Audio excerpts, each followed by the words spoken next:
ఉన్నప్పుడు అదేమిటి వింటి నారి కదండి, అది కూడా నారే. ఇన్నాళ్ళు ఆ శివధనుస్సు ఎవరింట్లో ఉంది? జనక మహారాజు గారి ఇంట్లో ఉంది. ఇన్నాళ్ళు ఆ శివధనుస్సు ఎవరిని చూస్తూ అక్కడ ఉంది? సీతమ్మను చూస్తూ ఉంది. సీతమ్మ ఎలా పెరిగిందో చూస్తూ ఉంది. సీతమ్మ ఎలా నడిచిందో చూస్తూ ఉంది. భద్రం తే పాణిం గృహీష్వ పాణినా. ఈ శ్లోకానికి అర్థం ఏమిటి అంటే, చెప్పడం కోసం మరల ఇయం సీత అన్నాడు. తర్వాత ఇంకొక మాట చెబుతాను చూడండి. రామచంద్రమూర్తి కళ్యాణం జరుగుతుందంటే మామూలు వైభవంగా జరుగుతుందా? అటు రఘువంశపు రాజులు, ఇటు జనకవంశపు రాజులు అందరూ ఉన్నారు.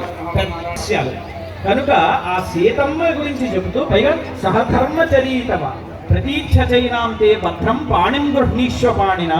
నువ్వు పాణిగ్రహణం చేయవయ్యా, నా కూతురైనటువంటి ఈ సీతను నువ్వు రాజుల ప్రశస్తి, ఇటు జనకవంశపు రాజుల ప్రశస్తినంతటినీ కూడా చెప్పి ఆ గృహస్థ గోవింద గోవింద